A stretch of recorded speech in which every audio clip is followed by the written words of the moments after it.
A psicologia no Renascimento. Pouco mais de 200 anos após a morte de São Tomás de Aquino, tem início uma época de transformações radicais no mundo europeu. É o Renascimento ou Renascença. O mercantilismo leva a descobertas de novas terras. A América, o caminho para as Índias, a rota do Pacífico. E isto propicia a acumulação de riquezas pelas nações em formação, como França, Itália, Espanha, Inglaterra. Na transição para o capitalismo, começa a emergir uma nova forma de organização econômica e social. Dá-se também um processo de valorização do homem. As transformações ocorrem em todos os setores da produção humana.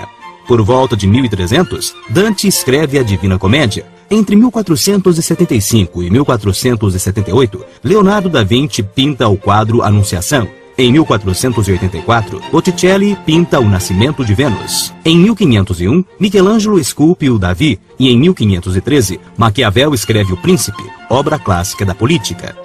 As ciências também conhecem um grande avanço. Em 1543, Copérnico causa uma revolução no conhecimento humano, mostrando que o nosso planeta não é o centro do universo. Em 1610, Galileu estuda a queda dos corpos, realizando as primeiras experiências da física moderna. Esse avanço na produção de conhecimentos propicia o início da sistematização do conhecimento científico. Começam a se estabelecer métodos e regras básicas para a construção do conhecimento científico. Neste período, René Descartes, um dos filósofos que mais contribuiu para o avanço da ciência, postula a separação entre mente, alma, espírito e corpo, afirmando que o homem possui uma substância material e uma substância pensante, e que o corpo, desprovido do espírito, é apenas uma máquina. Esse dualismo mente-corpo torna possível o estudo do corpo humano morto, o que era impensável nos séculos anteriores. O corpo era considerado sagrado pela Igreja, por ser a sede da alma, e dessa forma possibilita o avanço da anatomia e da fisiologia, que iria contribuir em muito para o progresso da própria psicologia. A origem da psicologia científica. No século XIX, destaca-se o papel da ciência e seu avanço torna-se necessário. O crescimento da nova ordem econômica, o capitalismo, traz consigo o processo de industrialização para o qual a ciência deveria dar respostas e soluções práticas no campo da técnica. Há então um impulso muito grande para o desenvolvimento da ciência, enquanto um sustentáculo da nova ordem econômica e social e dos problemas colocados por ela. Para uma melhor compreensão, retomemos algumas características da sociedade feudal e capitalista emergente, sendo esta responsável por mudanças que marcariam a história da humanidade. Na sociedade feudal, com um modo de produção voltado para a subsistência, a terra era a principal fonte de produção. A relação do senhor e do servo era típica de uma economia fechada, na qual uma hierarquia rígida estava estabelecida, não havendo mobilidade social. Era uma sociedade estável, em que predominava uma visão de um universo estático, um mundo natural organizado e hierárquico, em que a verdade era sempre decorrente de revelações. Nesse mundo, vivia um homem que tinha seu lugar social definido a partir do nascimento. A razão estava submetida à fé como garantia de centralização do poder. A autoridade era o critério de verdade. Esse mundo fechado e esse universo finito refletiam e justificavam a hierarquia social inquestionável do feudo. O capitalismo pôs esse mundo em movimento, com a necessidade de abastecer mercados e produzir cada vez mais. Buscou novas matérias-primas na natureza, criou necessidades, contratou o trabalho de muitos que, por sua vez, tornavam-se consumidores das mercadorias produzidas. Questionou as hierarquias para derrubar a nobreza e o clero de seus lugares há tantos séculos estabilizados. O universo também foi posto em movimento. O Sol tornou-se o centro do universo, que passou a ser visto sem hierarquizações. O homem, por sua vez, deixou de ser o centro do universo, antropocentrismo, passando a ser concebido como um ser livre, capaz de construir seu futuro.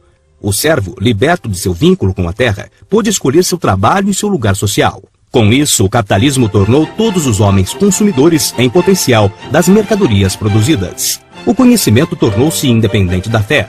Os dogmas da igreja foram questionados. O mundo se moveu. A racionalidade do homem apareceu então como a grande possibilidade de construção do conhecimento.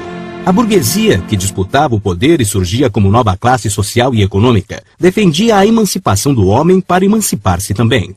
Era preciso quebrar a ideia de universo estável para poder transformá-lo. Era preciso questionar a natureza como algo dado para viabilizar a sua exploração em busca de matérias-primas. Estavam dadas as condições materiais para o desenvolvimento da ciência moderna. As ideias dominantes fermentaram essa construção.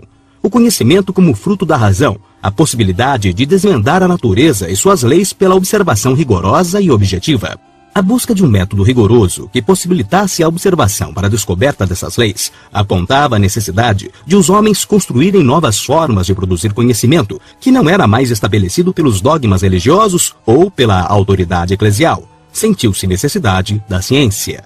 Nesse período, surgem homens como Hegel, que demonstrara a importância da história para a compreensão do homem, e Darwin, que enterra o antropocentrismo com sua tese evolucionista. A ciência avança tanto que se torna um referencial para a visão de mundo. A partir dessa época, a noção de verdade passa, necessariamente, a contar com o aval da ciência. A própria filosofia adapta-se aos novos tempos, com o surgimento do positivismo de Augusto Comte, que postulava a necessidade de maior rigor científico na construção dos conhecimentos das ciências humanas. Desta forma, propunha o método da ciência natural, a física, como modelo de construção de conhecimento. É em meados do século XIX que os problemas e temas da psicologia, até então estudados exclusivamente pelos filósofos, passam a ser também investigados pela fisiologia e pela neurofisiologia em particular. Os avanços que atingiram também essa área levaram à formulação de teorias sobre o sistema nervoso central, demonstrando que o pensamento, as percepções e os sentimentos humanos eram produtos desse sistema. É preciso lembrar que esse mundo capitalista trouxe consigo a máquina. Ah, máquina! Que criação fantástica do homem! E foi tão fantástica que passou a determinar a forma de ver o mundo como uma máquina, o mundo como um relógio. Todo o universo passou a ser pensado como uma máquina. Isto é, podemos conhecer o seu funcionamento, a sua regularidade, o que nos possibilita o conhecimento de suas leis. Esta forma de pensar atingiu também as ciências do homem. Para se conhecer o psiquismo humano, passa a ser necessário compreender os mecanismos e o funcionamento da máquina de pensar do homem, seu cérebro. Assim, a psicologia começa a trilhar os caminhos da fisiologia, neuroanatomia e neurofisiologia.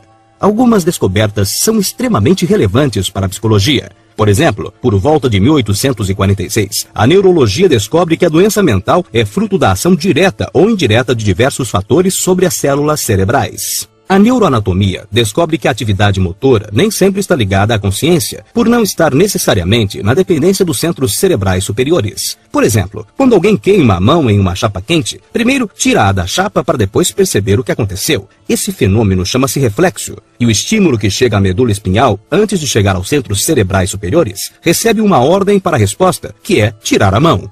O caminho natural que os fisiologistas da época seguiam, quando passavam a se interessar pelo fenômeno psicológico enquanto estudo científico, era a psicofísica. Estudavam, por exemplo, a fisiologia do olho e a percepção das cores. As cores eram estudadas como fenômeno da física e a percepção como fenômeno da psicologia. Por volta de 1860, temos a formulação de uma importante lei no campo da psicofísica. É a lei de Fener-Weber, que estabelece a relação entre estímulo e a sensação, permitindo a sua mensuração. Segundo Fener e Weber, a diferença que sentimos ao aumentarmos a intensidade da iluminação de uma lâmpada de 100 para 110 watts será a mesma sentida quando aumentamos a intensidade de iluminação de 1000 para 1100 watts. Isto é, a percepção aumenta em progressão aritmética, enquanto o estímulo varia em progressão geométrica. Essa lei teve muita importância na história da psicologia porque instaurou a possibilidade de medida do fenômeno psicológico, o que até então era considerado impossível. Dessa forma, os fenômenos psicológicos vão adquirindo status de científicos, porque para a concepção de ciência da época, o que não era mensurável não era passível de estudo científico. Outra contribuição muito importante nesses primórdios da psicologia científica é de Wilhelm Wundt. Ele cria, na Universidade de Leipzig, na Alemanha, o primeiro laboratório para realizar experimentos na área de psicofisiologia.